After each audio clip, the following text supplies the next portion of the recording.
नमस्कार, प्रहार में आप सबका स्वागत है। मैं हूं आशुतोष पाठक।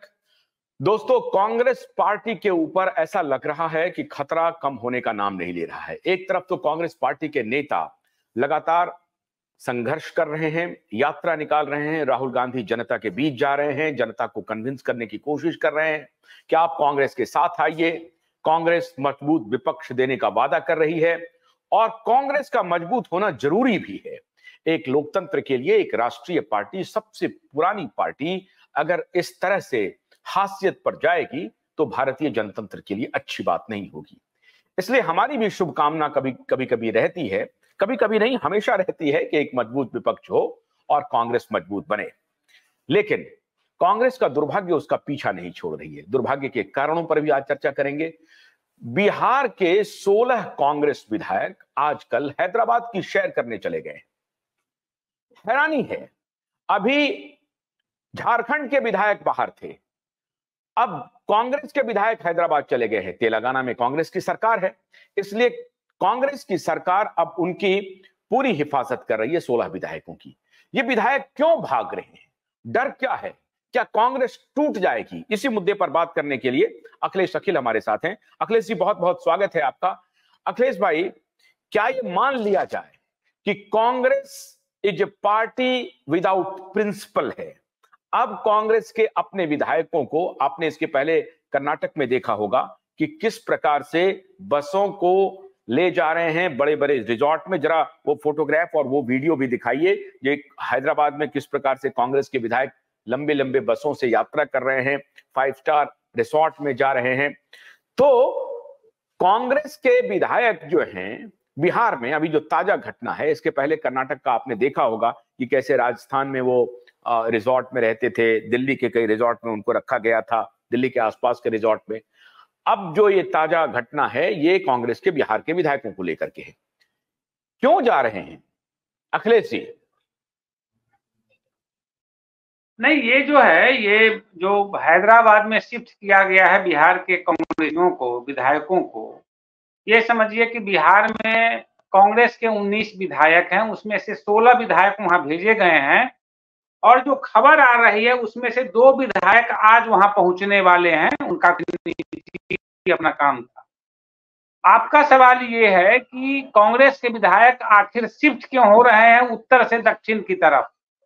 जाहिर सी बात है कि कांग्रेस आज की पिछले 10 साल के इतिहास को देखें तो कांग्रेस सबसे सॉफ्ट टारगेट पर, जो रूलिंग गवर्नमेंट होती है, रूलिंग पार्टी होती है, उसके सबसे सॉफ्ट टारगेट पर कांग्रेस रही है।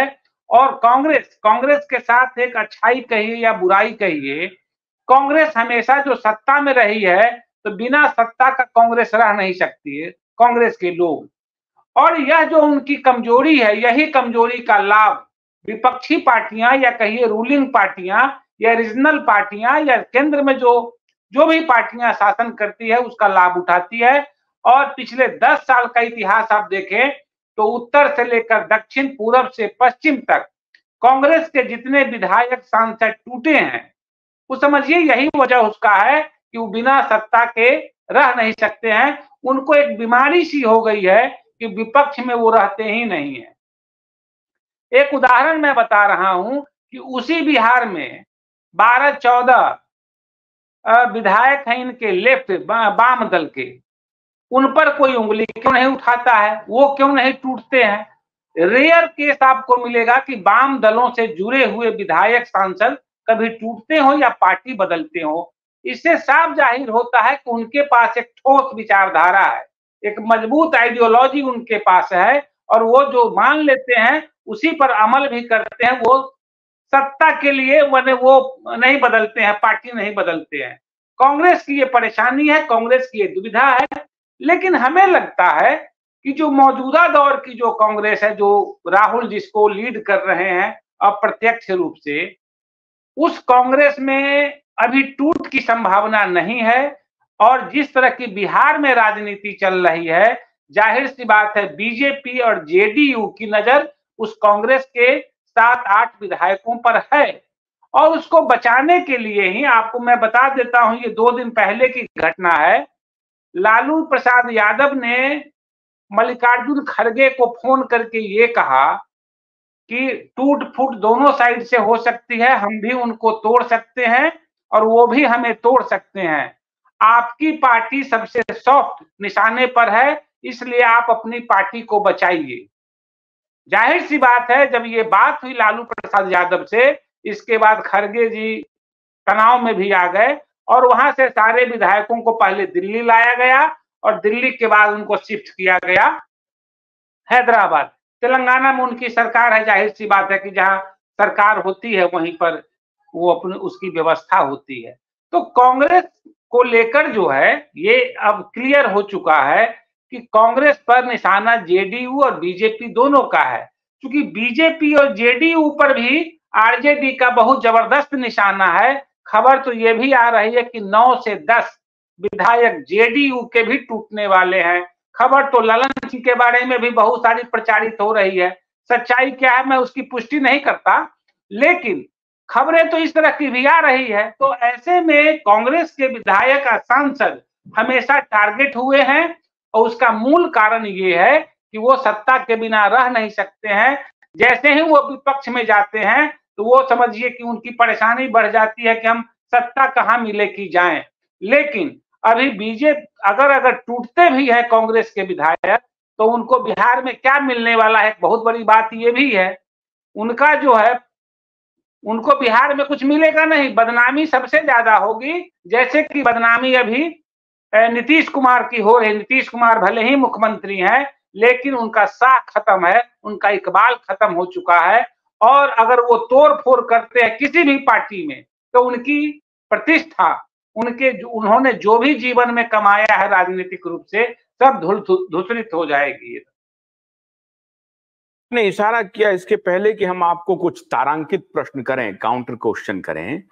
एक अभी आपने जो कहा कि ललन सिंह के बारे में कुछ सूचना है, आप ये क्या ललन सिंह के बारे में क्या सूचना है?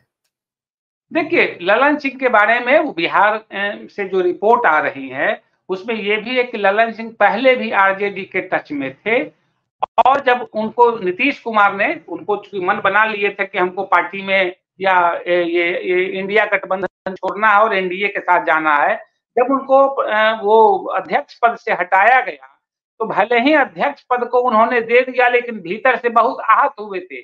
और सबसे बड़ी चीज है कि अभी की जो खबर है, ये मैं 24 घंटा पहले की खबर बता रहा हूं कि ललन सिंह जिस सरकार में एनडीए में अभी हैं वो खुश नहीं है।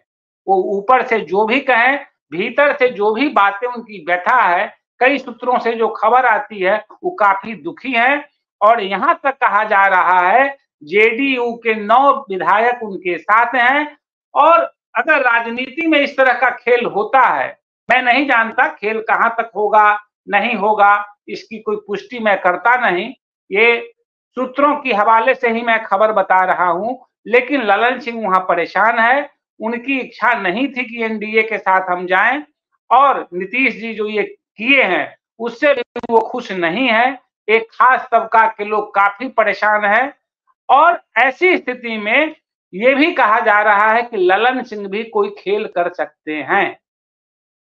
भोलानाथ का ब्रश कटर एक बैटरी से चलने वाली मशीन है जिसका चार्जिंग समय 3.5 घंटे है। इसे हम 6 से 8 घंटे बिना रुके चला सकते हैं। एक बार चार्ज करने पर ये 16,000 स्क्वायर फीट गेहूं, चावल, बजरा, जोबर के खेत काट सकता है, जबकि इसी कार्य को पेट्रोल ब्रश कटर 1,000 रुपए पेट्रोल का खर्चा करता है।